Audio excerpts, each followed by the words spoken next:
asalaamaaleykum mbokk yi ñu seetaan ci dakaractu.com di amaat mbégte ak kontaante di leen fekk ci waat fii nga xam ni mooy seen site internet di Dakaractu. Olof Njaay nag di wax ni lu yëngu lu ne la ko yëngal moo ko ëpp doole. Loolu su ngeen ko déggee nag coow dafa am fan yi ci réew mi jëm ci wàllu li ñuy wax franc-maçonnerie, beneen wàll gi aussi am lu ñuy tuddee ay secte. loolu nag tax seen site bi nga xam ni moom benn sujet nekkul tabou ci moom, lépp loo gis rek war nañ ci mën waxtaan. moo tax ñu organiser plateau spécial bi nga xam ni tey dañu ne nañ ko wax rek jëmale ko ci li nga xam ni moom mooy wàllum franc-maçonnerie ak secte. loolu nag dañ ci am ay gan, ki nekk sama ndeyjoor di Cheikh Oumar Diagne, bokk ci collectif bi nga xam ni moom mooy xeex loolu nga xam ni mooy franc-maçonnerie ak ngóor jigéen, muy collectif non à la franc-maçonnerie et à l'homosexualité. moom nag mu ngi bokk ci pôle communication bi. ci sama càmmuñ oustaz Makhtar Sarr bi nga xam ni ñu bëri ci yéen xëy na miin ngeen ko ci wàllu communication, moom it mu bokk ci collectif boobu, bokk ci ñi nga xam ne ñoom ñooy coordonnateurs yi. xanaa rek balaa ñuy tàmbali dañuy bàyyi ñi nga xam ne ñooy suñu invité yi, ku mel ni Cheikh Oumar Diagne, ñu bàyyi ko mu nuyoo ak mbokk internet yi nga xam ñu ngi koy seetaan ci Dakaractu. donc alhamdulilahi rabbil alamin, jërëjëf, ñu ngi kontaan ci am dalal fii ci seen dakaractu.com. di la nuyu, di la remercier ci invitation bi, di jaajëfal tamit ñëpp ñi nga xam ne ñu ngi suivre émission bi, di ñaan yàlla defal ñu ci tawfiix ba lépp ñu ciy yëkkati mu nekk njariñ ñeel umma bi. di nuyu ki ma bokkal plateau bi di sama oustaz, sama sëriñ oustaz Makhtar. donc di leen wax asalaamaaleykum wa rahmatullah. waaw ngeen ko déggandoo noonu, gisandoo ko noonu, muy Cheikh Oumar Diagne, moom bokk ci ñi nga xam ne ñooy communication collectif boobu di non à la franc-maçonnerie et à l'homosexualité. sama càmmuñ comme ni ma leen ko waxee sànq, ki nga xam ne mooy oustaz Makhtar Sarr, moom bokk ci coordonnateurs yi, moom moo toog sama càmmuñ. oustaz, ñu ngi lay nuyu. ñu ngi lay fay sëñ Abdou, di wax a'uudu billahi min ashaytaani rajim, bismillahi rahmani rahim, la hawla wala quwwata illa billahi al-aliyyil azim. di sant yàlla sunu borom ki nu moom sàkk ku dul nun ci ay mbindeefam, moom lépp lu nu moom te moomee lépp di dellu ci moom. moom sunu borom mi nga xam ne moom rek moo yeyoo jaamu, te moom rek moo yeyoo ragal, te moom rek moo yeyoo dimbandikoo, te moom rek moo yeyoo wéttalikoo. ñu ngi ñaan yàlla moomu nga xam ne nii moo yeyoo ñu jaamu ko, yeyoo mu ñu ñaan ko, mu may ñu door ci bismillahi rahmaani rahim, yeggale ci alhamdulillahi rabbil alamin. di yëkkati nuyoo waa Dakaractu yëpp di ko teg ci sa loxo, di leen jaajëfal ci ànd bi ngeen ànd ak collectif bi. macha allah plateau bi ngeen amal lu ko jiitu ci daje yi ñu amal ak article yeeg yëpp ñu ngi koy gis, ñu ngi leen ci sant bu baax, di leen gërëm. ndax collectif bi li ko lal ci suuf du tur wi nga xam ne sax moom la ñuy wax ci kaw muy franc-maçonnerie rek ngóor jigéen, mais li lal collectif bi ci suuf ànd sàmm jikko yi la. dañoo dëkk ci réew moo xam dafa am lu ñu fi fekk muy ndono, muy teen bu ñu mag ñi gasal ba ndox mi tàmbalee génn, wala ba ndox mi génn sax ñu jëfandiku ca dem bàyyil ñu fi ndox mu teey te neex. ñu dem ba jëmmi jamono ay nit ñëw yor seeni paani suuf ak seeni camion ñëw ne dañ ko ciy xëpp. ñu jóg taxaw nag sëgg ca teen boobu noonu le ne du ngeen ko fi xëppee, ndax su teen bi sakkee ñun kenn du naanati, ñëpp dañuy dee ci marum xundooñ. looloo sabab sunu jéego yi pour sàmm teen boobu noonu le mag ñu gasal ñu fi bàyyil na ko, muy diine di lislaam di ngor di yiw di jomb. yooyu moo tax a jóg kuréel bi. li indi nag xëy na tur wi dinañ ci dikk après li ko sos, waaye rek di ñaan yàlla mu sàmmal ñu réew mi, sàmmal nu mbaax génnu fi mag ñi bàyyal. di nuyu professeur Cheikh Oumar Diagne, nekk borom xam-xam di gëstukat, waaye mbaax ñu ñor ko. ndax ñu baree bari ñu nekk ca bërëb yi muy yëngoo ca université, xëy na yu mel ni du leen yitteel, ndax ñeneen ña leen jàngal leneen xëy na këf nañ leen ci wàllu xalaat bañ jàpp ne ñooñu lañ war a fes ci seeni mbir, fàtte réew mi ñu sosoo, seeni maam seeni baay sosoo fa, waaye loolu nag sant yàlla moom daloo ko ñu ngi koy jaajëfal bu baax a baax si am. waaw xam naa yéen a ko déggandoo noonu muy oustaz Makhtar Sarr mi nga xam ni bokk na ci ñi nga xam ni ñoo yore kuréel googu di xeex lépp lu jëm ci franc-maçonnerie xam naa duñu perte temps dañuy dugg ci suñu plateau spécial bi xam naa dañuy jéem a laaj ki nga xam ni moom mooy Cheikh Oumar Diagne duñu ñëwaat ci li nga xam ni xew na fi te mooy référendum yi nga xam ni waroon nañ ko fi am référendum nag booñ ko déggee mooy ndajem franc-maçon yi nekk ci Afrique yépp nga xam ni ba mu commencé léegi mën na 20 at ak juróom-benn ñu tàmbali ko woon fii ci Sénégal waroon fi dellu si waat yéen ngeen jóg ne loolu du fi amee ba loolu ñoom ñu dandal ko ne dootul am waaw ginnaaw bi nag li ci xew mooy gis nañ Grand Orient de France di obédience bu mag ci France am lu tolloog 20,000 membre ak aussi li ñuy wax 1200 loges muy junni ak 200 loges nekk ci biiram kon mu nekk kuréel gu mag ñoom ci ginnaaw bi ñu génne communiqué di ñaawlu taxawaay bi nga xam ne yéen taxaw ngeen ko ba loolu amatul dem nañ sax ba ci bay xuppe ca biir yéen loolu ndax loolu nekkul beneen jéego boo xam ni yéen tey war ngeen ko doxaat pour def kanam ñooñu noonu. waaw macha allah si Abdou ñu ngi lay nuyu bu baax di kontaan ci laaj bi wax nga dëgg collectif bu mu jógee taxaw commencé teg ay jéego ngir mën a artu bañ référendum bi amee fii Sénégal ndax gisoon nañ ni menace bu mag a mag la ci suñu pas-pas ci ndono bu ñu jot suñu ay maam ci suñu ay valeurs ak surtout ci suñu liberté ñun. ndaxte kat bu ñu fàtte nag ni démocratie moom mooy que pouvoir bi dafa war a dellu ci loxo waa dëkk bi le peuple et warul dellu ci loxo waa bitim réew ba ñu xeex boobu nag wax dëgg yàlla defal nañu tawféex ñi am ndam ndaxte référendum bi assumé nañu ñoom tux seen tuxu defeetuñu ko fii Sénégal lii rek déjà ndam la lii rek buñ ci yemoon sax mën naa ne collectif bi joué na rôle am waaye Grand Orient bi nga wax léegi dafa jox suñu xeex bi benn dimension internationale jamono ji ndaxte adduna bi yëpp commencé nañu xool Sénégal ne kat Sénégal kat ñoom bañ nañu waa référendum bi dellu siwaat te pourtant fa lañ ko sosee woon ndaxte kat 25 pays ñoo séq référendum bañ koy sos 92 c'est vrai que le 28 ak le 29 novembre lañ ko amoon fii ci Sénégal fii ci Dakar donc un cycle complet dem na ñu ñëw yaakaar nag léegi ñu war nañu la génn de l'homme parce que ñoo leen wax ñoom le deuxième cycle sera assumé le premier cycle am na dëkk yu bëri yoo xam ne ko fa nëbb parce que référendum bi jaar na Maroc ñëpp xam nañu c'est le royaume chérifien la GLUM mooy fa dalal ñu wax la grande loge unie du Maroc waaye fësaluñu ko dañ ko nëbb suuf référendum bi jaar na ci dëkk yu bëri ci biir Afrique yu mel ni Égypte waaye dañ ko nëbb fësaluñu ko ay Congo ak ay yeneen dëkk yoo xam ne dëkk yooyu franc-maçonnerie mujjee na fa nekk tabu mujjee na fa fës léegi nekkul tabu foofu lañ ko fay assumé waaye léegi nag comme que cycle boobu jeex na dañoo ñëw nag léegi dañuy ñëwaat nag léegi mën a dëggal ndax bu ñu fàtte ni Dakar mooy buntu franc-maçonnerie ci Afrique première loge bu ñu amal fii ci Afrique noire Dakar bi lañ ko amaloon loge bi mu ngi ubbi novembre 1899 ñu wax l'étoile occidentale donc moom mooy 4e loge bu donn loge yi xewoon yëpp ndax 4 loge moom mooy 4e loge bi loge boobu mu ngi actif le 4 avril 1900 donc mu nekk nag hommage bu mag bu ñuy rendre à la franc-maçonnerie fii au Sénégal avec suñu soi-disant fête de l'indépendance bi xam ne c'est pas notre fête de l'indépendance donc ñi egg foofu nag ci def benn tour bu mat sëkk gis nag léegi le deuxième cycle sera assumé dañ ko war a fësal làqatuutuñu nëbbatuutuñu dañ koy doxal léegi nag Grand Orient boobu nag def communiqué am dañoo gis ni nag communiqué bi dafa bëri sax ay contre-vérité dafa bëri ay ñaawteef ak ay njuumte ci nekk collectif bi pareel na ko bataaxal bi nga xam ne dañ koy tontu xam naa ni mun naa am tey presse yëpp na si jot incha allah bi nga xam ne daal xool nañu doxalinam gis li mu bind ci lettre bi ci communiqué bi yëpp wax dëgg yàlla dafa safaanoog dëgg te xoxotalul en tout cas sur le collectif xoxotalu ko waaw xanaa ma jublu rek ci oustaz comme ni ko Cheikh Oumar waxee mu mel ni yéen est-ce que du da ngeen a teel a yuuxu wiiw te xeex bi jeexagul waaw yuuxooguñu wiiw ndax ñun xaqiiqatan sax ca dëgg-dëgg du ay jëmmu nit moo ñu yitteel du franc-maçon bi ci boppam mais franc-maçonnerie du góor jigéen bi ci boppam mais ak ngóor jigéen mooy jëf ji franc-maçon jëf la joo xam ni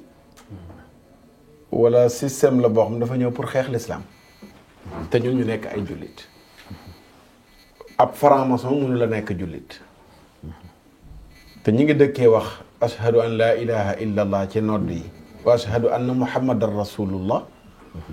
dafa baax nag ñu firil ko nit ñi xamal leen ne kuy wax baat boobu mënoo nekk franc-maçon mënoo encourager ak franc-maçonnerie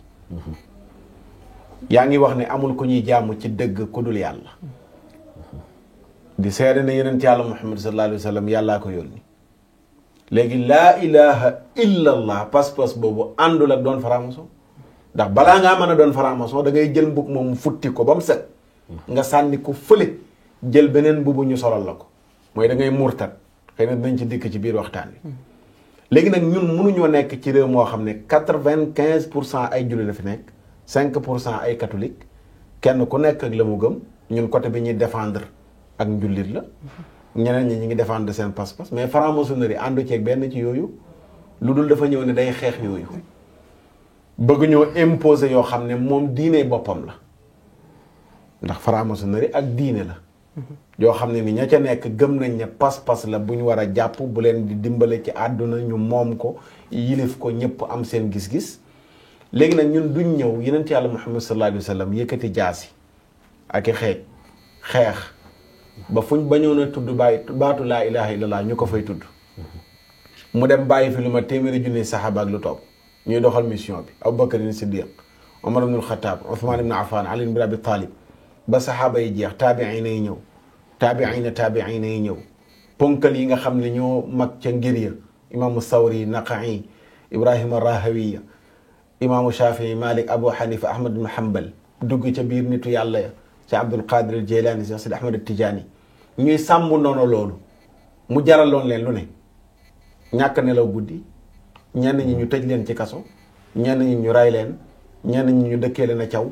ñenn ñi ñu génne leen seen dëkk ngir lan sàmm pas-pasu laa ilaha illa allah ba sunu réew mi mu dugg fi te dugg yu njëkk ya la fi lislaam dugg mag ñi di góorgóorlu di jàng di toxal xam-xam di indi sampu daara di former tubaab bañ fi fekkoon jëmmarloog ñoom ñu amoon ni doole amoon ni moyen ñu waroon a jëmmarloog tubaab yooyu noonu la ci doole ñu def ko ñoom Cheikh Al Hadj Omarul Fouti ak ñeneen i mag ñu mel ne moom bari nañu ñoo xam ne jëmmarloo nañ tubaab bi ci doole Maba Jaxu Ba ñoom Amadou Cheikhou mu dem ba loolu weesu ñeneen ñi ñëw jëmmarloog tubaab bi ci stratégie ci xam-xam ci siyaasa boo xam ne nii bu jub la ci teg seeni pexe ba rëccal seen pas-pas tubaab bi yàqu ko ñu yee ci ay nit ñu samp fii jumaa fuñ ko daan bañ tabax fii daara fuñ ko daan bañ décentraliser ay ponkal kenn ku nekk koo yar ca maam borom Touba di seexal ca maam Cheikh Al Hadj Omarul Fouti di ijaazaal di muqaddamal di sampuy xalifa ndono loolu noonu le dajale Sénégal ba gox boo mën a dem fekk fa ngënk yonent yàlla Muhammad ci liggéeyu mag ñooñu noonu le léegi ñu bàyyil ñu fi ndono loolu noonu le sunuy jumaa sunuy jàkka sunuy daara léegi loolu noonu le ñu toog ba jëmmi jamono franc-maçon yi bëgg a ñëw ne dañuy déjjati liggéey boobu noonu yépp delloo leen ci kéefër mooy li yàlla ne su laqad xalaqna l-insaana fi ahsani taqwiim thumma radadnaahu asfala saafiliin yàlla ne maa bind doomu aadama ci gën jaa rafetu kanam mooy yàlla yëkkati gi mu yëkkati Sénégal ba mag ñi xeex ci ceddo ga ba am pourcentage bu tolloo 95 donte léeg-léeg sax ñu ne ci ay tur waaye même bu dee ci tur ndam la ci ay jullit réew mu mel noonu ñu toog dégg ay nit ñoo xam ne jamaiyatun sirriya franc-maçon wax naa ko comme kaña yuy dox guddi lañu woon Sénégal kenn xamuleen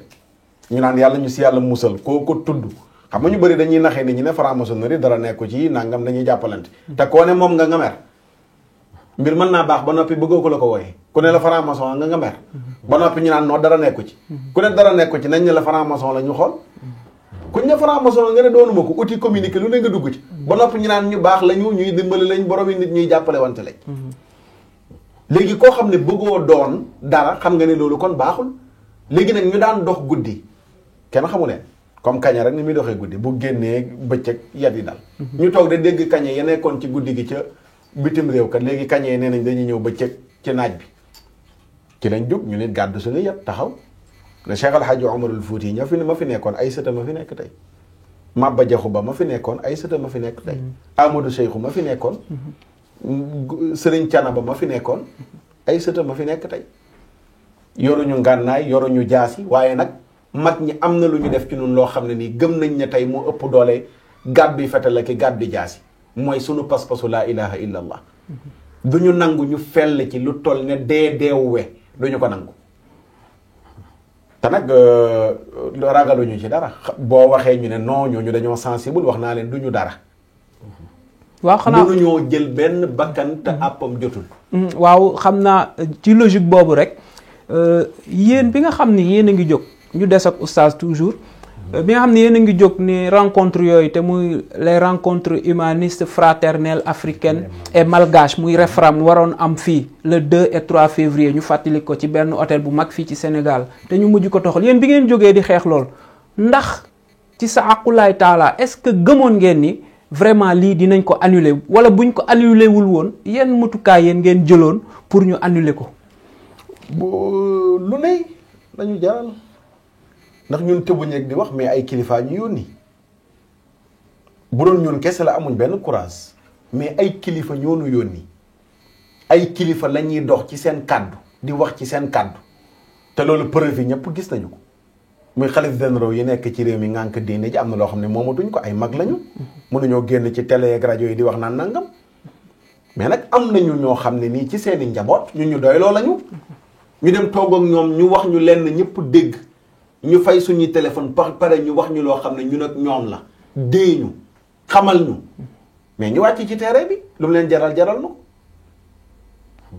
waaye am na loo xam ne dañ ne ci réew mi dañ ko dul nangu mooy wax naa ko démb ci benn daayira mën a ñeen a ngi toog fi naan fii jat waaw mais franc-maçon yi bu seen liggéey paree du ngeen ko talati waa léegi oustaz foofu aussi xam naa Cheikh Omar ñu peut-être parce que dafa am question yu nga xam ni moom peut-être moom moo ñu ciy mën a tontu ndax ci lancé boobu la ñu nekk ngay waxin boo xam ni est-ce que ñi lay seetaan du ñu yaakaar ni Sénégal tey nekkul dëkku laïque parce que aussi day nekk problème nga ne ñun pare nañu ñun ñoo donn mag ñi alors que ñun suñu constitution booy xool ñu nekkuñu réew bu nga xam ni dañ ne réewu jullit la wala réew moo xam ni la nu waay gëm-gëm bu waay am rek war nga ko fi mën a doxale ba mu yegg ci franc-maçon yi ndax yéen nekku leen tey ci pegg gi di tere nit ñi ñu wax li ñu xalaat loolu ñu wax noonu ku nekk ñu bàyyi la nga dund li nga gëm bu dëgg man maa ngi bëgg tey bu ma amee miraas ñu bañ ma yóbbu tribunal même bu ñeneen nangoo ne tribunal lañ jëm ñu bàyyi ma àttewoo sama diine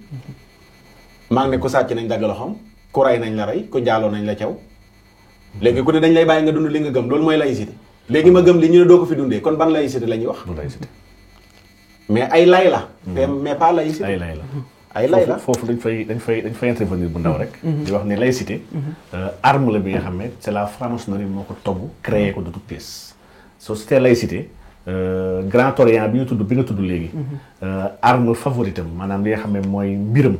moom mooy la laïcité soo fàttalikoo y a même pas 4 ans que ñuy wax Vincent Payon du franc-maçon bu mag mu ngi bind ni il faut que la République ait une religion et la religion normale de la République est la laïcité laïcité nag dafa am pour ñu dellu ci histoire tuuti dafa am ñaari faits yoo xam ne ñoo ko andi ñoo ko créé benn bis la Révolution française xam nañ ne c'est la franc-maçonnerie moo ko piloté soo demee si gëstu ki ñuy wax Talmer bind na si ñoom Robespierre ñoom Danton ils ont écrit clairement que c'est la maçonnerie qui a planifié depuis 1752 ñu ngi planifié la révolution parce que l'église ak le roi gêné ak activité wu les nouveaux barons ak les intellectuels donc lii muy benn ñaar l'affaire Dreyfus Alfred Dreyfus affaire boobu ñaari faits yi mooy faits générateurs yi xam ne ñoo créé la laïcité mais suñu xoolee laïcité aujourd'hui suñu koy xool dëgg-dëgg dans les faits loi 1905 mooy tax ñu mën a xam ni mooy la loi de la laïcité ñu tuddee sax la loi de la laïcité loi bu ñoom xeexu ñoom Jules Ferry avec la Troisième République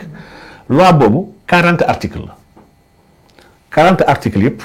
le mot laïcité nekku ci bu français li muy wax ni France ko def la loi de 1905 bi nga xam ne moo consacré la laïcité 40 articles la ci biir article yëpp le mot laïcité nekku ci benn article article 2 nag moo yor toute la substance de cette loi là sur la laïcité article 2 bi mu wax dafa ne la République ne reconnaît ni ne subventionne ni ne salarie aucun culte lii mooy l'essence de la loi sur la laïcité laïcité boobu nag c'est pas un principe universel comme ni ko gars yi xalaatee nekkul ci constitution benn dëkk ci àdduna bi Europe France kese c'est une exception française la laïcité parce que c'est un combat que la maçonnerie avait mené contre l'église fàttaliku leen ni balaa laïcité église moo nekkoon taawu église c'était la fille aînée de l'église ñu ko doon wooyee moo nekkoon peuple bu gën a gëm la laïcité a réussi à déconnecter l'église de la vie réelle à tordre la main sax de l'église ba dindi fa diine ci biir France. Donc laïcité boobu jamono bii ginnaaw France dëkku africain yi kese ñu koy gis ci seen constitution ndax dëkku africain yi am nañu ay constitutionnalistes jamono indépendance dañoo recopier exactement la constitution de la Cinquième République bi la constitution de nu tëdd sax. Constitution ministre de la justice bu France bu 1958. kooku moo bind constitution française. donc pays africains yi ñoo reprendre mot pour mot laïcité sans xam la mooy contenu am. La laïcité fut l'arme la plus importante ba ci Grand Orient ne dañoo def gëstu bu mag pour bind les 25 points yi xam ne mooy laïcité mooy seen combat. L'Observatoire pour la laïcité le Grand Prix pour la laïcité yëpp c'était des prix francs-maçons yu nekk France. donc laïcité bi c'est déjà problème la suñu biir constitution. pour rek artu si li ngay wax li ngay laaj Oustaz Makhtar. donc laïcité tekkiwul ne da ngay dund sa diine bi la neexee tekkiwul loolu ndax loolu la kon fii jullit yi dañu fi tuuranke ndax jullit yi am nañ seen wàll ci wàllu diine gëm nañ ñun gëm-gëm nga bu baax na waaye état nangul ñu dund ko fi. laïcité mooy que dañoo war a génnee yàlla ci yoru dëkk bi loolu mooy laïcité c'est-à-dire que nañ jox yàlla carton rouge yàlla mënul. parce que ñun ñi ñëpp ñoo d'accord ni yàlla mënul dafa tële. yàlla amul solution ci yoru adduna gi solution bi c'est les gens éclairés et les intellectuels ñoo ko war a am lii mooy laïcité laïcité d'accordul culte parce que dafa ne la république reconnaîtrul benn culte donc déjà il y a un problème par rapport au mot laïcité qui n'est pas compris par beaucoup de personnes. mais foofu dawuma la Cheikh Oumar mais loolu est-ce que aussi gënul parce que seetlu nañ ñun suñu diine sax même suñu réew yi yu bëri ñun en tant que jullit duñ ci déggoo ndax ñoom laïcité boobu aussi ñu proposé nekkul lu gën nga xam ni ñëpp dañuy ku ne da ngay teg sa ngëm-ngëm di ko dund ci suuf li ci des ñu yóbbu ko ci penc mi déggoo ci benn mbir. est-ce que loolu gënul aussi. gis nga soo xoolee ba tey Europe boobu laay dellu nga xam ne moom moo meññ suñu texte yi yëpp parce que le corpus législatif et juridique même arsenal juridique bu ñu am ci réew africain yëpp dañ ko importer copier-coller dañ ko jëlee ci tubaab yi donc sur la laïcité je dis que la laïcité est une exception française c'est-à-dire que à un moment donné de cheminement de la vie maanaam de l'histoire des Français il a fallu ñu am laïcité boobu pour mën a génnee église bi ci yorinu seen mbiru dëkk ndaxte l'église moo yoroon l'enseignement moo yoroon le mariage moo nekkoon le premier conseil du roi maanaam lépp église la et ku gëmul christianisme doo mën a jàng ndax les prêtres et les évêques ñoom ñoo yoroon l'enseignement ba si église ba si université yi yëpp ñëpp ñu ngi jàngee ci biir église mariage c'était pas civil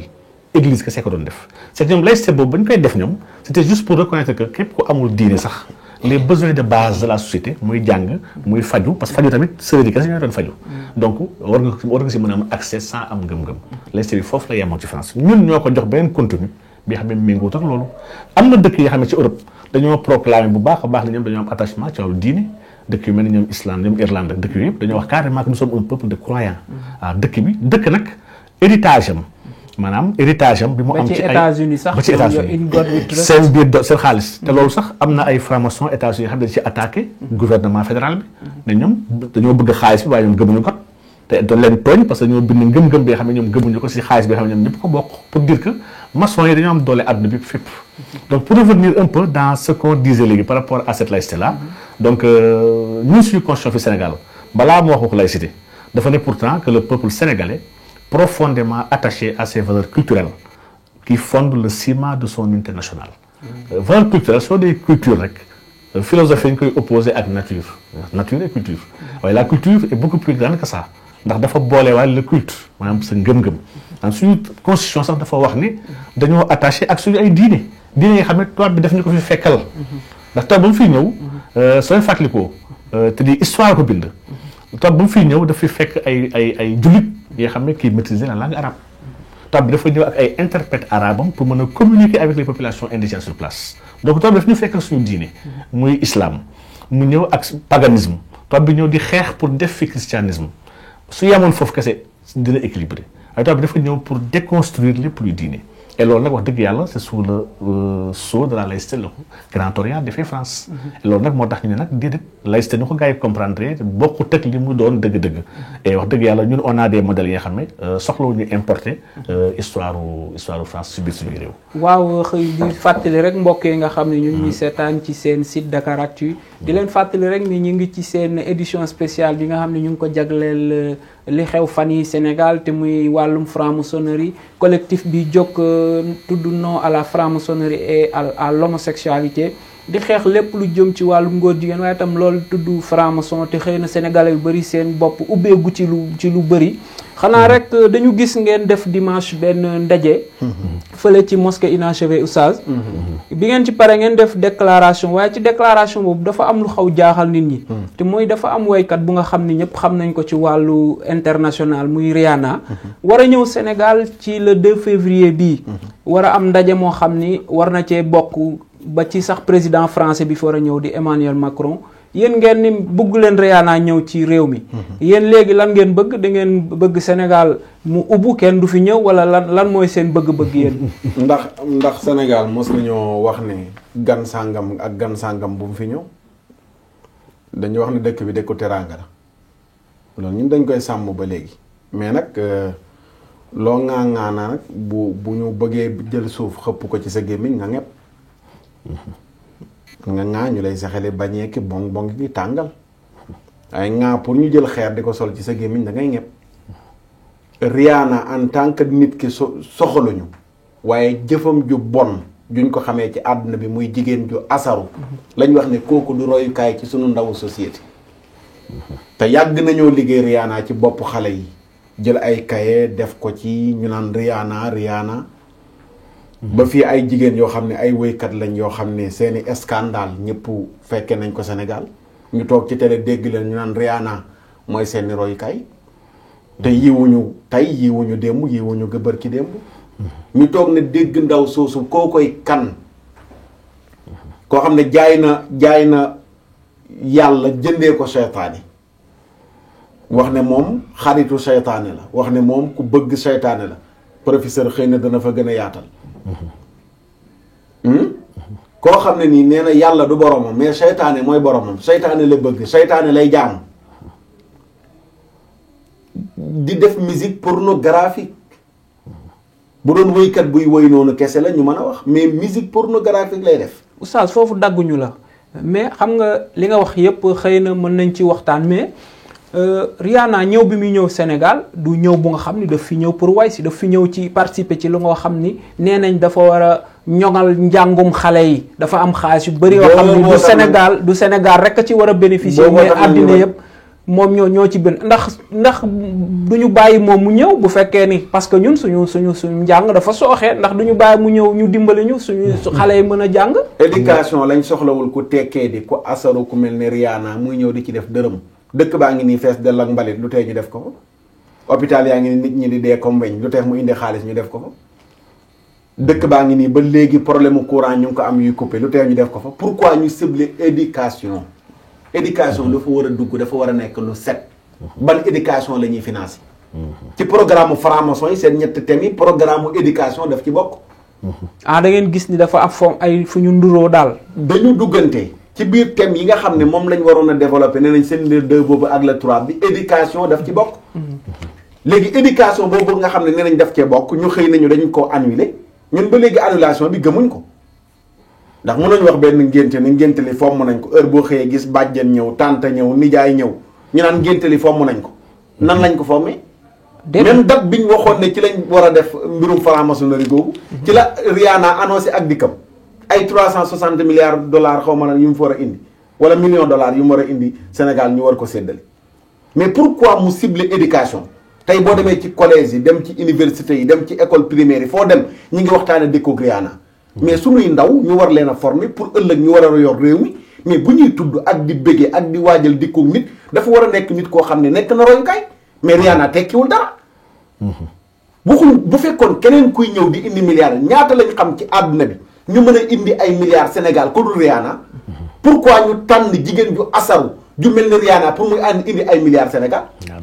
ba ñu ñuy milliards ñu indi ko ñaata yoon la fi ay milliards ñëw te waxuñu dara mais ki ñu jox milliards yi pour mu indi ko lañ ne doy na ndax du royukaay bëgguñu Rihanna tànkam tegu Sénégal. waaw oustaz Cheikh Oumar. foofu dañ ciy ñëw. parce que effectivement oustaz dafa am lu am solo lu mu tudd. ñëw Rihanna en tant que sa personne du problème par rapport au collectif mais c'est que Rihanna vitrine la bi nga xam ne ci ginnaaw dañoo gis dafa am ay organisations yoo xam ne dañoo am ay effets yu néfastes suñu jeunesse te organisation yi dañoo lëkkaloo ak Rihanna dafay feeñ ci biir ay clip. yan organisation. soo xoolee am na mbootaay bu ñuy wax les naturistes ñoom dañuy xeex pour doomu aadama yi mën a am nudité maanaam am lu ñuy wax la tenue d'Adam maanaam mën a simmeeku neenuk neen li la set yaay jógee ñooñu xeex nañ ci àdduna bi dëkk yu bëri yi nga xam ne am nañ fa ay plage yi xam ne ay plage nudiste la plage yi xam ne kenn amul droit sol fa yére am nañ ay boîtes de nuit européens yi nga xam ne kenn amul droit sol fa yére léegi xeex nañ ba am léegi ay jardin public ak ay restaurants yi nga xam ne restaurant nudiste la nudiste yooyu nag leen yëgal nag ñu ngi Sénégal am nañ fi bureau ndax y a une fédération internationale des naturistes bi nga xam ne Sénégal am na ci représentant c'est vrai que ñu ngi nëbbu ñu ngi leen di topp di xool te loolu xam naa peut-être si fan yee di ñëw nañ ci gën a andi leeral waaye Rihanna ñooñu dañoo bokk si ay bailleurs yi nga xam ne dañ koy parce que tamit képp kuy porteur de voix dañ lay approché bëgg seen ay idéologie ñu gën ko mën a diffuser Rihanna daf leen defal cette promotion à travers le monde si ay clipam yi nga xam ne dafay futteeku di simmeeku te loolu lu am ay jiixit la si yaru suñu ay doom muy benn ñaar yamu si Rihanna si ay yenn clipam da ngay gis moom ay scène gay ay scène homosexuelle c'est-à-dire que moom ak beneen jigéen ñuy fóonante lii c'est très grave lii message la d'homosexualité yi xam ne ñun suñu collectif dafa jug tam pour xeex homosexualité muy ñaar ñett Rihanna si ay clipam dafay def ay signes ak ay symboles yi nga xam ne c'est des symboles Illuminati pour ñu ko xamul benn kuréel la ci biir franc-maçon bi xam ne ñoom ñoo juddoon Bavière fële si Allemagne donc ñun en la personne de Rihanna kon nous trouvons ñun suñu 3 combats yi xam moom la ñuy xeex moo tax kon ñëw Rihanna mu tombeel date bi nga xam moom la gars yi retenir woon pour mën a def fi référendum y a de quoi s'inquiéter deuxième aspect bi di aspect lié à l'éducation bi nga tudd Rihanna dafa nekk dans une campagne bi ñuy wax PME donc c'est le partenariat mondial pour l'éducation partenariat boobu dañuy nekk collecter ay xaalis pour mën ko séddale 65 pays yoo xam ne ñoo gën a torox te ñoo gën a sonn ci àdduna bi ñun ñu jàpp nag ne Sénégal bokkul ci dëkk yu torox yooyu ñun toroxuñu suñu taux de pression fiscale si yu gën a élevé ci Afrique la bokk 20% mooy la mesure communautaire Sénégal daf ko respecté. pourtant de FMI barki Demba Ndiaye la génne classement ñun ñooy 25e pays bi nga xam ne ñoo gën a ndóol. FMI États-Unis ko moom di ko instrumentaliser di ko wax loolu ko neex FMI waxam sama benn prof bi nga xam ne sànn agrégé la sànn yàlla yokk ko leer mu ne wax ne waxu FMI jarul dóor gone ndax FMI mën na am léegi benn position dans 1 mois mu am beneen position donc cooli mooy suñu budget éducation ñun actuellement si ren bi 2018 bi ñu nekk ñu ngi see 25,43% du budget national c'est-à-dire que budget bu nekkee 3000 nangam milliards lu ëpp 1/4 dañ ko jël def ko si éducation maanaam budget bu ñu voté assemblée 602 milliards et quelques la donc loolu couvre na largement tous les besoins yu éducation Sénégal am muy ñaar kon ñu jàpp ni kon ñun toroxuñu sonnuñu ba war a xaar ñu ñuy sarax ci ay alal yi nga xam ne ñu ko war a séddale yeneen dëkk yu bëri yi nga xam ne Sénégal wax dëgg yàlla dama jàpp ni nekkul ci gaal boobu ñetteel ga suñu ministre Amadou Ba yàggul si ay weer la taxaw fii wax ne Sénégal ay indicateurs yëpp ñu ngi au vert bañ ko xasee ne kees Sénégal amul xaalis dafa ne dëkk bi bëri na xaalis tous les indicateurs sont au vert waa xaalis boobu fu mu nekk mbalit baa ngi nii jàng baa ngi nii yàqu santé bi enseignants yi mais fan la problème bi nekk donc on trouve que l'éducation soxlawul ñëw Rihanna nga xam moom si moom elle n'est pas éduquée jàngul ba ñun dafay jàppale jàng bi muy benn ñaar du modèle par rapport au modèle à l'exemple de sénégalais bu ñu bëgg tabax fii léegi ay at muy ñaar ñett ñu gis ne wax dëgg yàlla éducation bi li mu soxla du xaalis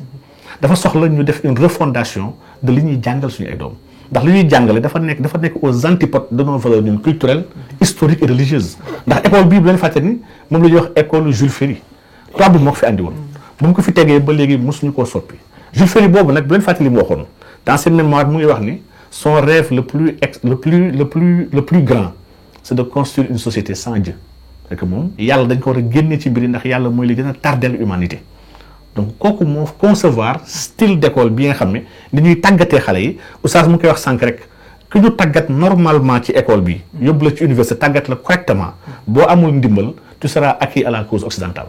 di nga am complexe tubaab di nga yaakaar tubaab nga di nga gis ni tubaab bi ñoo gën a avancé di nga xeeb sa ay maam le système est ainsi fait du problème mu nit du problème dara problème mu système la c'est un système qui est conçu pour xeeb loolu sa bopp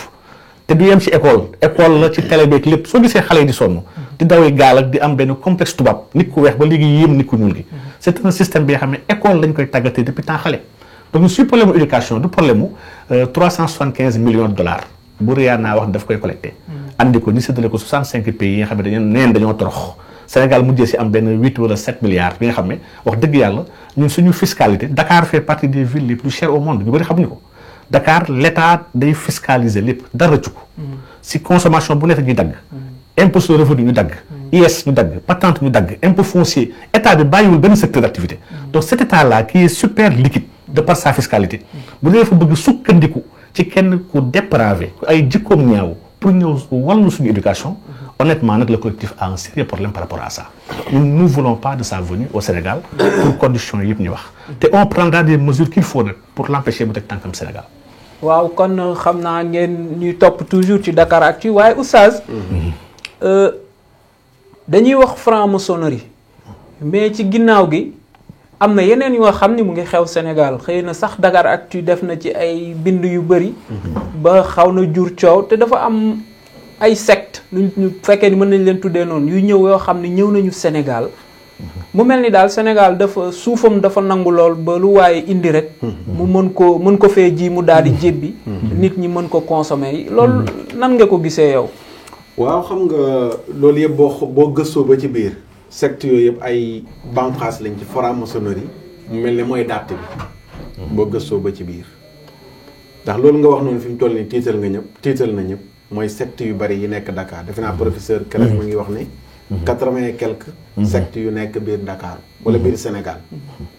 te li doy waar fan yii rek ñu ngi ci am ñun loo xam ne pour wane nit ñi ne leen mbir mi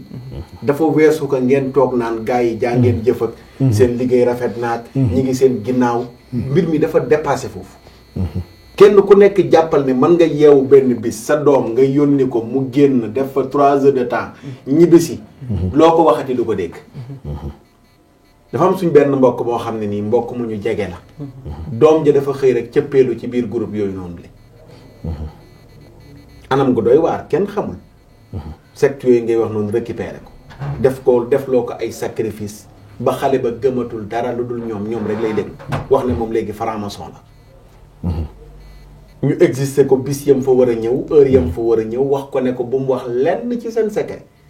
bu ko mbokk yi doon rey sax du wax dara du mu fa jëlee ay waajuram dañoo mujj di yéeganteeg ñooña di wàcc ci wàllu yoon bind plainte rek ñu woo leen enquête ak ba léegi mujjul fenn te ñu ngi Dakaaru gii am fii ay bërëb yu ñu xam di recruter ay ndaw di jëfandikoo seen njabar ak seen xërëm ñaata doomu jàmbur lañu détourné gëmloo leen ne yéen ay franc-maçon ngeen def ci seen bopp idée da ngeen war a doon président ëllëg xale boo xam ne toll na ci yenn at yi buntu àdduna jàng na ba xaw a sori tuuti nga xëy yàqal ko njàngam gëmloo ko da ngay ñëw am sarax yooyu def am looy wax am baat yu ñu lay jox am yu heure yow fi ñëw yow da nga war a nekk président kii dafa war a nekk ministre yow da nga war a nekk borom alal mais loolu noonu li moo nekk ci ron combat bi ñuy xeex pour yar suñu njaboot delloo leen ci mbaax mais ñu bañ leen a woo ci ak xërëm ak yi ak mbirum kéefër te secte yi foofu la ñuy woo ndaw ñi tey ñaata nit lañ ñëw organiser seen benn bërëb bu kenn xamul ñu nekk fa joxe ay heure jël ay xale def loo leen ay sacrifice jox leen ay tur wax loo leen ay yëf ba seen bopp yi détourné wu seen yaay bu waxee du dégg mënoo fexe ba waxati sa doom dégg la sa baay bu waxatee du dégg école ba jàngee too yaa ngi tàmbali di naan tàmbali di dorogewu tàmbali sax di jël alalu jàmbur te loolu yëpp ñoo koy travailler ci bopp xale bi lan la ñu bëgg ci xale yi lan la ñuy liggéey ci biir franc-maçonnerie am na ci loo xam ne mbirum mystique la mbirum xërëm la am na sacrifice yu ñuy def am na lu ñu soxla am na ñu bëgg a détourner yu mel noonu yëpp dañ koy liggéey mu nekk ci suuf te ñi ngi bëgg a fees Ndakaaru te ñooñu ñëpp ay bànqaas ñoo xam ne boo gëstoo ba ci biir date bi mooy franc-maçonnerie. mais oustaz du ma la dog mais ci seen kàddu toujours da ngeen di indi xërëm da ngeen di indi nit ñi aussi parfois est-ce que du ñu soxla yéen yi ngeen di wax nii ngeen koy prouver bu ngeen mënu leen toog rek ku ne ngeen ni dafay xërëm dafay te amu leen preuve yi est-ce que li ngeen di wax nii da ngeen am preuve yi mën ko wan nit ñi. dama ne la ki ma la wax mbokk mënu soriwul la xanaa doy na preuve ma mënoon a jàpp ci yow en tant que waa Dakaractu dem ba foofu mën a leen gone gaa ngi nii déggalatul ndeyam déggalatul baayam wax na lañ ko reyloo waaye nee na du wax secret ba fa ñu nekk ak lañ leen di defloo wax nañ ko mu génnee xar mu ñuul xaw ma bëy bu ñuul jàpp ma ñaar yooyu ban lañ ko ci wax ba mu fexe ne ba lijjanti ba dem def sacrifice yooyu noonu nga xam ne moom lañ ko wax xale bu bopp ba détourné na woon yaay ji du wax mu dégg ba mujj plainte la mujj bind ba dig la mujj ñu dem ñu enquête leen wax leen ne li doy waar mooy waa dig ne leen lu mel ni dossier yu baree bari lañ ci jot ci ay plainte ci ay waajur ñu fi ñëw di plainte ne seeni doom secte yu mel noonu téye nañ leen kon nekkul ne dañuy toog nii ñun di làmbatu collectif bi ba mu jógee ba léegi li ñuy njëkk a def mooy lu ci nekk yàlla lim ñu digaloon la ñuy def yaa ayyuhal lazina amanu in jaakum faasiqun bi naba'in fattabayyanu an tusiibu qawman bi jahaalatin fa tusbihu ala ma fa'altum naadimiin mooy heure bu ñu waxee menn mbir balaa ñu ciy jéem dara dañuy dem gëstu ji ba noppi ay jamono bi ñu waxee ne am na benn artiste boobu collectif bi juddoowul ànd sàmm jikko yi la woon artiste bu ñu wax ne dafay futti jigéen diw leen ban exposé leen ci benn bërëb ñu def yaramu neen mais te buñ rek wax ci daam ñu yebal ñu bokk ci comité bi ñu dem ci bërëb ba photo ko ñëw wan ñu ne lii tamit doyul pour ñu gëm ñu réew mi dafa am nu muy doxee nañ dem uti avocat bu ko constaté huissier bu ko constaté mu dem constaté fee yépp ñëw tegal ñu ne lu am la ñu soog di jóg def suñuy démarche kon tamit tooguñ naan franc-maçon xërëm ak franc déedéet lu ci nekk am na loo xam ne lu ñuy wax ci kaw la am lu ñuy liggéey ci suuf am loo xam ne sax ña nekk ca kaw ñoo na ko jox waaw xam ne li wala di wax ne ko ñemee dañ laa déy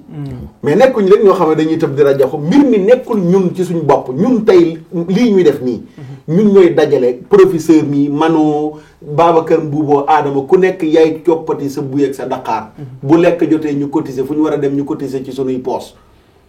lan moo tax mu jaral ñu loolu mooy dañoo xam affaire bi ni mu grave ak fi mu toll te bu ñu seetaane nañu dugal Sénégal ci biir kàmb te bu boobaa lépp lu fi mag ñi defaroon dinañ ko yàq danañ dem ba exister bu boobaa bu sottee kenn du fi noddati ñu dégg comme la am France balaa fee kenn tabaxati juma autorisation daaray alxuraan moom waxatuñ ko mais loolu lañ gis xam lan lañ tëral ci pexe ñu joti dëkk document ay boromi xam-xam càmbar ko ñuy liggéey nag ñoom waaw oustaz xam naa dañuy Cheikh Omar dañuy rester ci question boobu toujours parce que maa ngi koy wax sànq li nga xam ni mooy secte yi fan yi nag am bu nga xam ni moom fës na Sénégal te muy secte Moon te muy secte boo nga xam ni benn sud-coréen moom moo ko créé xëy na ñoom bi ñuy daje fii ci Sénégal beneen tour lañ ko tuddee muy fédération pour la paix universelle def ko fële ci Diamniadio ba sax suñu kilifa yi gën a màgg teewee ndaje moomu ñun ñu bindoon ci sax ba xëy na ginnaaw bi ñu bëri di weddi waaye mu mel ni est-ce que professeur yu mel noonu bu amee tey ci suñu réew est-ce que du kilifa diine yi ci boppam ñoo koy cautionné parce que dañu gis ni même ñoom ci seen biir dañuy fay gis ay borom yi xam-xam ak ay kilifa diine yu nekk ci biir est-ce que du ñoom ñooy cautionné yenn yi tey ci Sénégal. waaw jërëjëf macha allah kilifa diine yi ñoom ñu ngi taxaw ba tey fi ñu leen tegoon fi leen seen baay ak seen maam yi tegoon ñu ngi taxaw di waxal diine di waxal lislaam waaye nag àdduna dafa dox. te kilifa diine yu si bëri jumtukaay yu bees yi xam ne jamono bii ndaw yi am nañ ko xam ko ñoom ba tey ñu ngi des ci seeni sijaada di sellal yàlla ñoom nag ñu ngi amee jikko yu sell rafet yi nga xam ne jàpp nañ ni ñu mel noonu la ñëpp mel ndax ñoom fenuñu nekkuñ si ay caaxaan defuñu lu ñaaw kon ku sol dàllam jug di kilifa taxaw na leen kat maa la woo ci mbir sàngam surtout mbir mu mel ni jàmm te ñoom ñi am njaboot ci dëkk bi xam ne dëkk bi bu tàqee seen njaboot tàq wax dëgg yàlla ñuy sawar ñëw uysi la donte gëstu ñu xam li ci suuf seulement nag secte boobu nga tudd léegi te mu woote daje boobu turam mu ngi tudd l'association pour du Saint-Esprit pour la réunification de l'église c'est-à-dire que ki ko sos muy le révérend Sun Myung Moon moom ñu koy wooyee Phase Moon gaañ na sax ci 2012 bii ñu weesu le décédé à 92 ans donc moom dafa ne moom mooy kii wuutu yoon ci yàlla Insa c'est-à-dire que moom ba muy am 16 ans ci benn montagne fa ci Corée nee na le Saint-Esprit moo ñëw wax ak moom jox ko mission ne ko yow yaa war a defar li nga xam ne yoon ci yàlla Insa sax jotu koo mën a defar ndax Insa devait faire un paradis sur terre dafa doon def suuf mu nekk paradis moo tax mu doon wax sax ku la mbaj par la si joue droite jox ko la gauche pardonne et tu seras pardonné donne et tu recevras li moo nekkoon enseignement yoon ci yàlla Insa ci biir évangile donc moom mu ne nag yoon ci yàlla Insa dafa échoué ndax yoon ci yàlla Insa ñëw na andi diineem nekk premier diine ci àdduna bi ndax effectivement jamono yooyu diine christianisme moo nekkoon la première religion au monde donc waaye taxul ñi nekk ci biir diineem si yoom sax ñoo taal guerre mondiale ñoo taal 2 guerres mondiales ci biir Europe te ñoo yëpp c'est une nation chrétienne France ak ñoom Angleterre rek dëkk yooyu yëpp donc mu gis kon kooku Jésus dafa échec te yàlla moo ko njëkk échec ndax yàlla dafa créé Adama ñu wax la pureté originelle Adama yàq pureté boobu yàlla jotul mën a def un paradis terrestre. moom mun mooy wax noonu. moom mun te téereem bu siiw bu mu tuddee le testament accompli parce que dafa ne reconnaître na ancien testament. reconnaître tamit nouveau testament. ak bosam moom muy testament accompli donc mun moom jàngaleem mooy que kon loolu le père échoué muy yàlla le fils échoué ko muy Insa moom moo war a ñëw réussir ko pour defar àdduna mu nekk un Éden terrestre par la paix donc mun boobu nag ne dafa am mission dajale njabootu yonent yàlla Insa moo woote woon fii si Diamniadio man gisuma kon njabootu Seydina Muhammad sallallahu alayhi wa sallam lu mu fa uti c'était pas sa place wax dëgg yàlla benn sëñ war foo nekk yamul foofu mun bind ne moom yonent yàlla Muhammad sallallahu alayhi wa sallam imposteur la yàlla yónni ko alquran crédible du dëgg kooku dafa taxaw plagier si ancien testament bi ak ñuy wax le Pentateuque soo ko déggee mooy 5 chapitres yu gën a mag yoo xam ne dans la Torah mu la ñu jàngale muy la Genèse Exode Deutéronome Nombre ak Apocalypse donc soo xoolee 5 chapitres yooyu mu ne yooyu yëpp moom daf ko jël tënk ko gis si nag yonent Yàlla Insa dafa dem plagier dem xool foofu ay information bind ko ne moom yàllaa ko jox révélation te fekk yàlla yónni ko mu ne ville sainte yi nga xam ne ville yooyu kese mooy rëcc ci mbugalu yàlla parce que moom dafa prévoir ni dina am 3e guerre mondiale bu war a ñëw raxas àdduna te moom mooy le premier couple parfait maanaam le couple pur moom ak Mazamoun jabaram ak ñi muy maye ci sëy ñooñu ñooy les couples purs mais nag ñetti dëkk yi kese ñooy mucc muy Israël di Corée bi mu dëkk moom ak États-Unis xam nga kon révérend Moon moom wax dëgg yàlla li mu woote yoonu l'islam nekku ci ak ki nekk si l'islam beneen mbir sax feeñ na muy da nga wax ni àdduna dafa war a am benn 3e guerre mondiale. waaw te ñoom ñu ngi woote paix. kon donc am na leneen lu ne ci dafa safaano ma dolli la si leneen. révérend Moon bi décédé moo décédé na 2012 bi daf fi bàyyi alal bu takku ci ginnaawam ndax alal bu bëri la am ndax ji nga sett boobu. lu tax lii sëñ Maxtaar di wax dafa dangereux trop. ji nga fee ci France ku ñuy wax docteur Champollion di député moo taxawal foofu benn collectif pour jéem a xeex secte Moon. parce que dañoo jàppoon doomam mënutul teg bët doomam ay at muy seet doomam mun ko gis ñoom ku ñu xas ba recruter rek da lay yóbbu seen temple yi doo demati sa waa kër dañuy yeew fajar dugg seen ay oto di wër pour dem uti ay fonds collecter ay fonds pour dimbali pour defar la paix dem di jéem a convaincre comme nu témoin doon def fii Sénégal yoo seen ay brochure di jéem a ut ñu convaincre pour dugal leen loolu la ñuy xëy di ko nekkee suba ba guddi duñu demati seen ay kër dañuy bàyyi seen jàng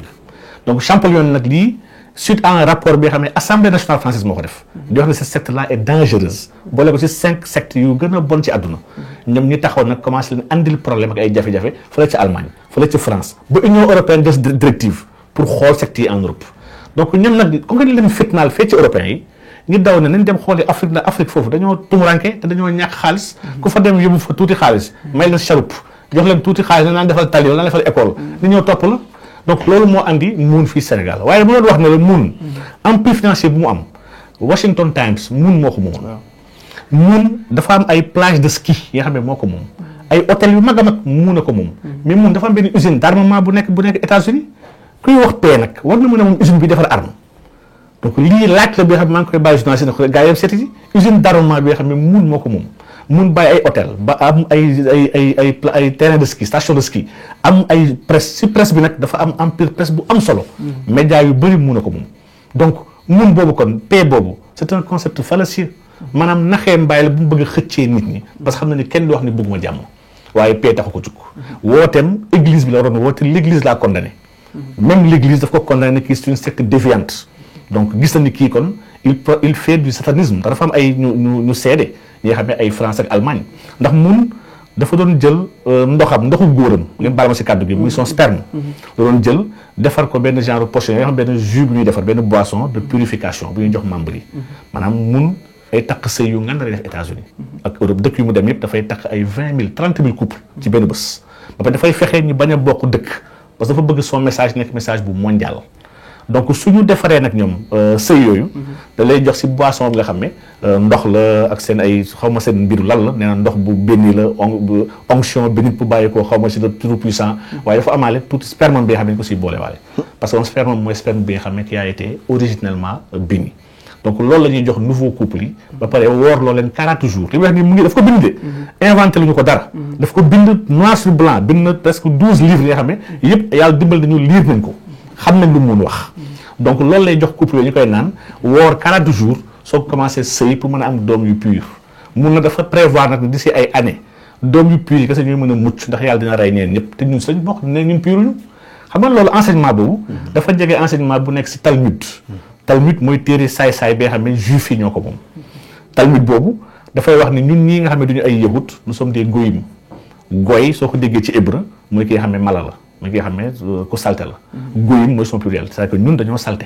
c'est-à-dire que ñun ñoo ñaan yàlla def ñu ay nit ñi rek waaye duñu ay nit. les 10 commandements du pour ñun. 10 commandements yi tu ne voleras pas tu ne commettras pas d'adultère lii yëpp c'est entre juifs et les non juifs moom soo sàccee àllam sàcculoo ko donc moom secte boobu li muy doxal yëpp dafa jege trop enseignement wu sioniste boobu sànq sëñ Maxtaar mu ngi koy leeral secte yi fi nekk luciférisme la satanisme sionisme te lii yëpp dafa am dénominateur commun ak franc-maçonnerie ñoom ñëpp dindi diine moo leen tax a jóg yaa ngi koy sànq preuve dama lay jox preuve bu gën a mag ci preuve yi ki ñuy wax Albert Pike qui était un maître de troisième degré du rite écossais ancien accepté kooku moo ko rénové moo bind téere bi ñuy wax Morale et dogme ko c'était un américain il était général d'armée il était avocat géographe historien en tout cas kàngam la woon si ñu gën a bind ci franc-maçonnerie la bokk moom mooy bind si woon ne notre but sérieux li muy wax nii mu ngi si Morale et dogme soo demee seen page 17 ko fa fekk notre but sérieux est de rendre la terre à son véritable propriétaire bu def entre parenthèse Lucifer ñu ne donc ki moom dëgg-dëgg adduna bi du yàlla suñu borom bi ñu jaamu ñun nii waaye Lucifer moo ko moom kuy Lucifer ne Lucifer mooy yàlla bu baax bi nga xam ne ba aadama yàlla suñu borom ñun dugal ko biir àjjana ne ko bu laal garab bee Lucifer moo ñëw dee ko ne ko garab bee mooy garab bu xam-xam sa yàlla bii yàlla bu bañ nga xam la yàlla moo tax mu lay tere garab bi lekkal garab gi ñu ne ko ñoom seen yàlla ñoom yàlla bu baax la bu leen di dimbali bu leen di may xam-xam bu leen di yëkkati waaye ñun yàlla bi ñu gëm ñun si diine yi muy islam christianisme yëpp ne yàlla bu soxor la buy venger wu buy dóoraate bi xam ne amul compassion amul ko yàlla boobu jarul jàmm lii mooy le but secret de la franc-maçonnerie bi xam ne moom ci moom Albert Pike mu ngi wax ne ce but secret ne peut pas être connu des loges bleues maanaam ñi dekk si premier degré yi loge yu gën a ndaw yi muy les compagnons les apprentis les petits maîtres ñëpp mu ne suñ ko xamee dafay tax cause bi du gaaw dem da leen ko war a nëbb à partir du 30e degré jëm kaw ñooñ ñoo war a xam les causes réelles mën a comprendre que ñun nous sommes dans un luciférisme total donc pour dire que li nga muy wax léegi la secte yi seen ñi muy wax yëpp ñoom dañ ko bind dañ si am ay preuve ñun dañoo am ay preuve ci seen bind am ay preuve ci topp bu ñu leen topp sur le terrain ndax ñu ngi si terrain bi donc pour dire que macha allah secte yooyu yëpp nag ñu ngi fi Sénégal muun ak ñeen ñu dul ñoom donc liggéey bu am solo nañu ci def incha allah pour jéem a artu waaye retournons que Sénégal jamono bii dafa am problème de législation amuñu benn loi bu encadrer ni réguler ni contrôler les sectes au Sénégal ku si jógee soo xoolee Congo bële am na fu ñu bëri ñu fa woote prophète xam nga ni Congo le président bu jël décret pour tere kenn woote yonent ndax koñ bu nekk am na un prophète kenn yeew tey ne man tey maay le nouveau prophète Jésus m'a parlé commencé di wax ay waxam tabax benn këram def ko chapelle décret la jël pour ne bu fi kenn nekk ti prophète léegi prophète jeex na prophète yi fi jiitu woon mën nañ fi continuer waaye pas le nouveau prophète secte yooyu ñu commencé ñëw fii Sénégal ak seen ay instrumental seen tëgg fecc ay secte yu dangereux yi nga xam ne dañuy kidnappé sax seen ay maam bañ ñu jax sotek doomu aadama yi parce que yenn doomu aadama yi nga xam ne bokkul si ñoom ñoo jàpp ni daal comprendre ñu ils n'ont pas été purifiés ils n'ont pas reçu la lumière donc ñun Sénégal ñun suñu fi ñëwee ñu fi nekk association on les contrôle pas ñuy recueillir ay fonds di encaisser les fidèles ba pare di ci liggéey xaalis te ils sont même pas fiscalisés donc lii c'est un double problème déjà il y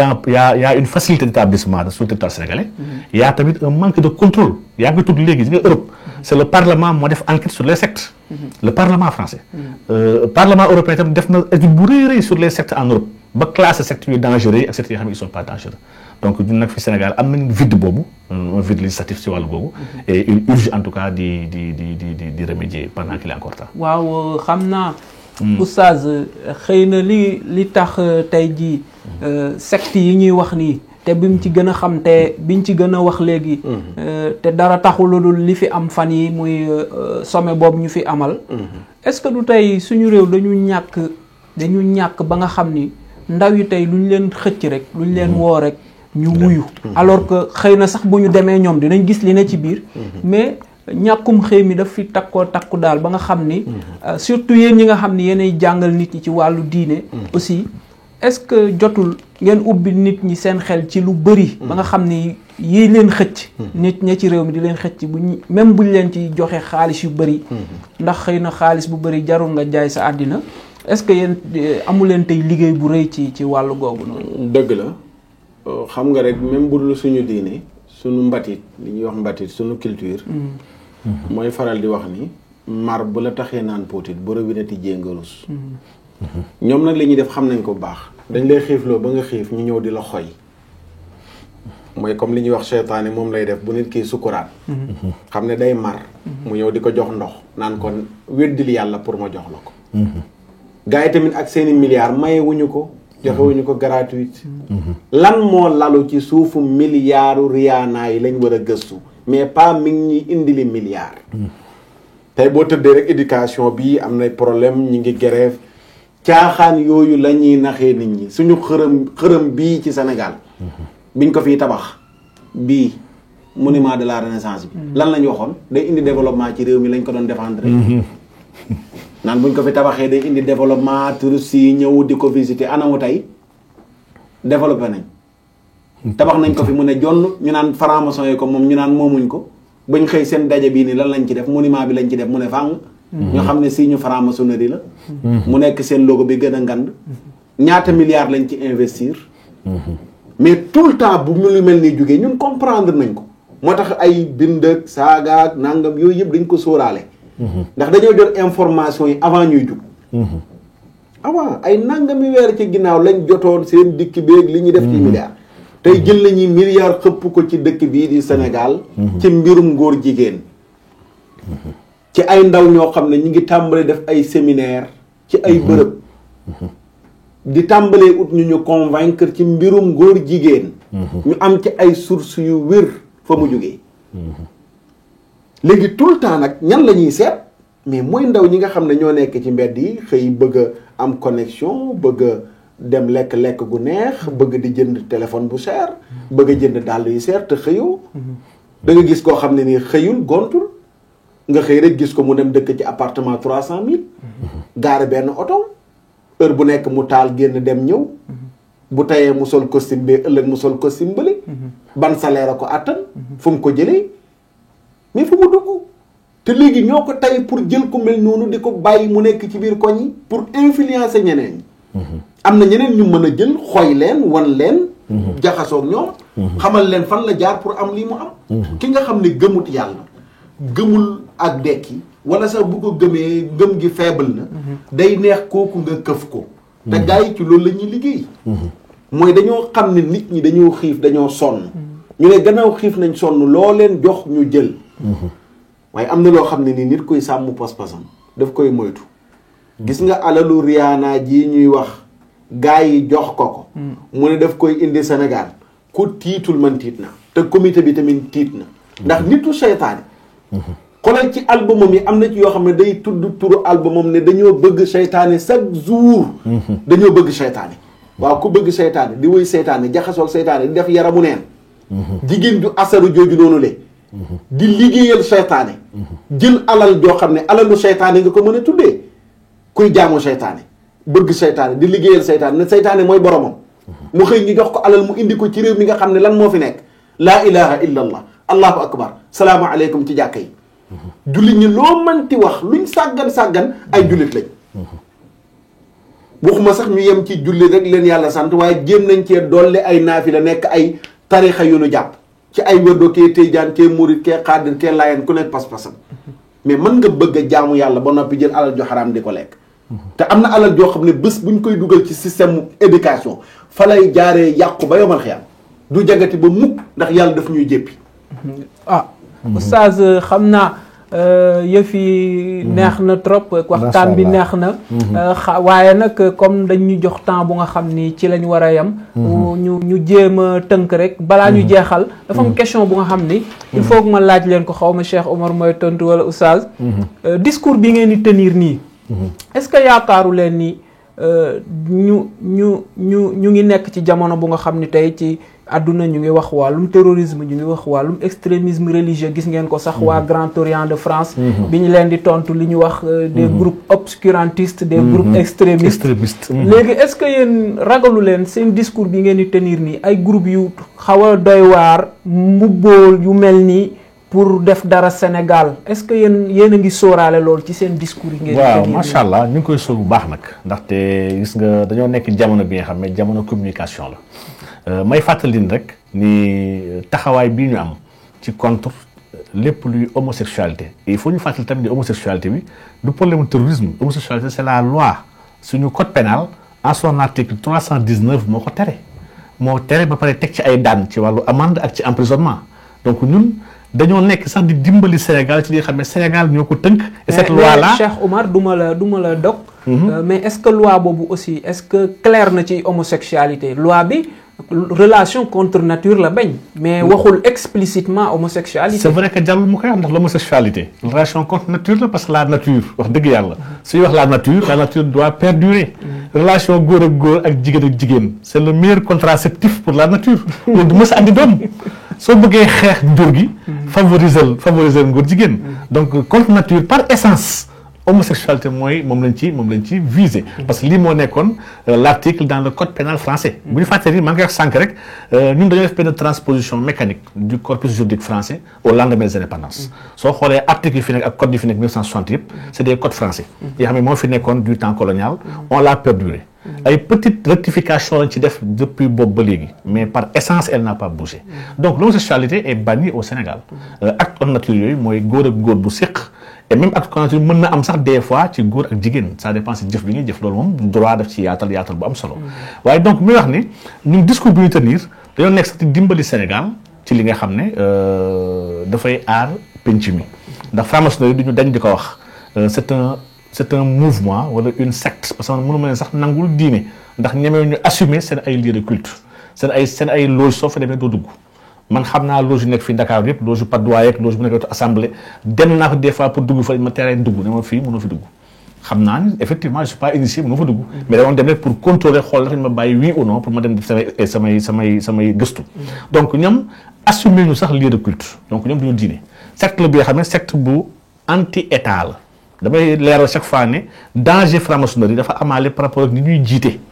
ndax dans la loge dafa am benn serment maçonnique bu ñuy waat ñoom bu la initier da ngay wax ne déjà doo divulguer seen ay secret muy benn da ngay wax tamit ne sa ay frères de loge dañuy am priorité sa dund c'est-à-dire que soo leen waree nëbbal di leen nëbbal au prix de ta vie boo leen waree jox di nga leen jox xañ sa bopp c'est-à-dire que serment boobu ak fraternité boobu ñuy créer dafay nekk lu contradictoire ak quelqu'un bu assumer après une responsabilité publique nga nekk par exemple président de la République juré def serment devant la nation sénégalaise ne je vais servir le peuple te fekk le serment maçonnique prime sur benn serment ba mënti def il y a problème. Le magistrat dafa def un serment pour entrer en fonction de la magistrature su defee serment dans la loge pare il y a un problème. Le gendarme sax dafa war def serment ak le greffier ak tous les corps de l'administration publique. Les inspecteurs des impôts douane ak ñëpp. mais booy dañoo waat ne dañuy servir d'abord la loge mooy que ils vont toujours être du côté de la loge au détriment de leur fonction. On l'a appris avec l'histoire de Alain Boer bu nekkoon fële ci France. bi nga xam ne un haut colonel de la gendarmerie en Côte d'Ivoire moo ko woo en 2002. ne ko j'ai reçu l'ordre avec benn colonne pour dem rajeexe siège du parti Laurent Gbagbo ne ko nag ordre bi dañ ma ko jot mais c'est contre mes valeurs maçonniques moo tax ma ne woon xaama woo la pour laaj la sa avis kooku moo nekkoon vénérable maître du Grand Orient de France na ko waxee mu ne ko bu dee c'est contraire à tes convictions maçonniques bu ko def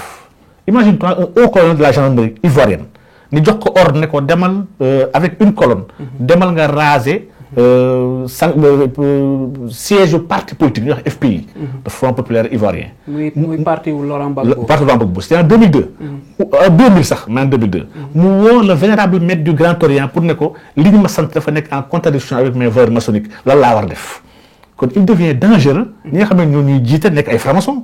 parce que bu dee la loge prime. et que la loge a des intérêts obscurs. On connaît France-Afrique bi nu mu demee ci biir continent bi. On connaît nu ñuy piller le continent africain. à travers les dirigeants ak les PDG de firmes yu nekk fii sur le sol africain. donc franc-maçonnerie boobu lu dangereux la. léegi nag ñun suy xeex bu ñuy xeex loolu moo tax sax ñuy attirer attention état du Sénégal parce que nañ teg ay actions incha allah par rapport ak New Riana bi nga xam ne on veut pas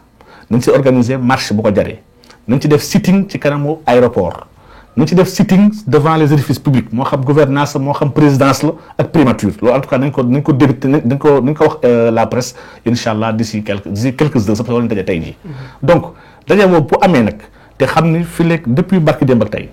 ay association ñu ñuy contacter nit ñi ñoom sincèrement ils sont contre la venue de Rihanna et que su fekkee ne dafa jar mobilisation ils vont nous soutenir.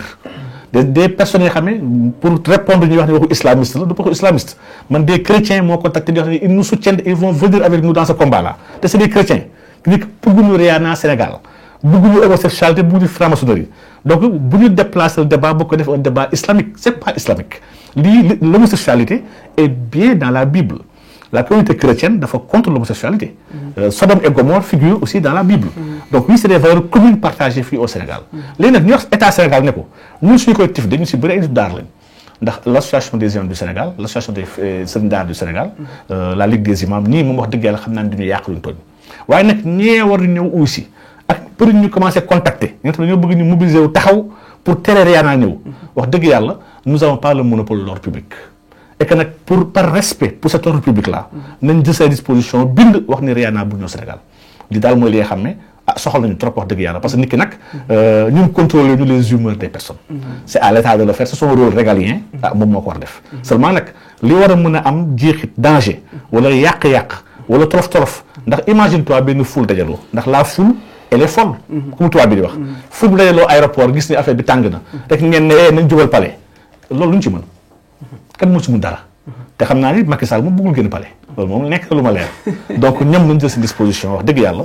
bañ Rihanna ñëw Rihanna valeur yi muy incarné ak surtout organisation yi nekk ci ginnaawam sincèrement nous voulons pas de chez nous waaw lii moom c'est quelque chose bi xam c'est notre droit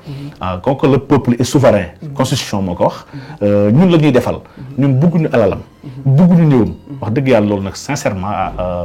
jar na bàyyi xel nañ si def communiqué nag d'ici quelques heures incha allah pour wax en termes d'action parce que nous allons poser des actions en termes d'action qu'est-ce qu'on va faire